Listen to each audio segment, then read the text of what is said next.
শর্ত সাপেক্ষে দুবাই কারাগার থেকে জামিনে মুক্তি পেলেন সাবেক আইজিপি বেনজির আহমেদ। শর্ত অনুযায়ী আদালতের হেফাজতে থাকবে বেনজিরের পাসপোর্ট। অনুমতি না নিয়ে ছাড়তে পারবেন না সংযুক্ত আরব আমিরাত। স্বরাষ্ট্রমন্ত্রী জানিয়েছেন, তার জামিন বাতিলে ল ফার্ম নিয়োগ করেছে বাংলাদেশ সরকার।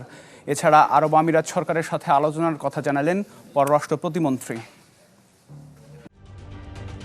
ঢালাইয়ে দৃঢ়তা, নির্মাণে নিশ্চয়তা। প্রিমিয়ার সিমেন্ট, ঢালাইয়ের রাজা।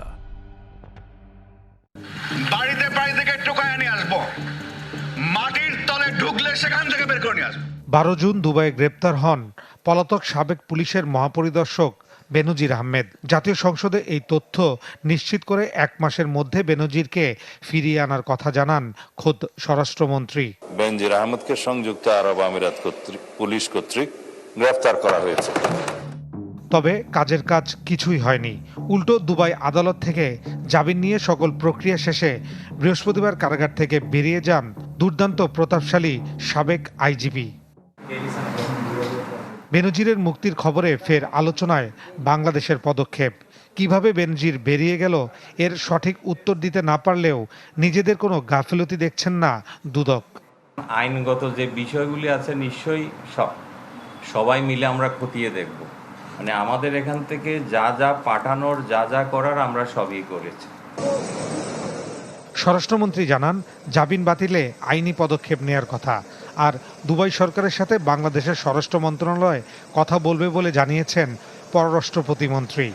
আমি খবর পেয়েছি তাকে অন কন্ডিশন এখানে তার লিভ না করার শর্তে বেইল দিয়েছে। কি শর্ত আমি সার্টিফাইড কপিটা জোগাড় করতে বলেছি, এবং আমাদের যে ল ফার্ম নিয়োগ হয়েছে তাদেরকে আমরা ইনস্ট্রাকশন দিয়েছি যেন এই বেইল ক্যান্সেলেশনের জন্য তারা পার্সু করে। সংযুক্ত আরব আমিরাতের আইন অনুযায়ী তারা ব্যবস্থা নিচ্ছে, সেটা অবশ্যই আমাদের সরকার তাদের সাথে কথা বলবে, আমাদের হোম মিনিস্ট্রি তাদের সাথে কথা বলে পরবর্তী কি পদক্ষেপ আমরা নিতে পারি সেটা আমরা সিদ্ধান্ত নেব। জামিনে মুক্তির কারণে বেনজিরকে ফেরানোর প্রক্রিয়া নতুন করে শুরু করতে হবে বলে মনে করছেন আইনজীবীরা। এখানে বিচারাধীন ব্যক্তি, তার বিরুদ্ধে যে অভিযোগগুলো আছে কী পরিমাণ গুরুতর অভিযোগ ইত্যাদি, সেই দেশের রিকোয়ারমেন্ট অনুসারে এইগুলো তথ্যপাত্র দিয়ে তাকে ফেরত চাওয়া যেতে পারে, যাতে উনি ওইখানকার প্রসিডিংয়ে ইনিশিয়েট হলেও উনি যেন ওই জুরিসডিকশন থেকে অন্য কোনো জুরিসডিকশনে না চলে যেতে পারে।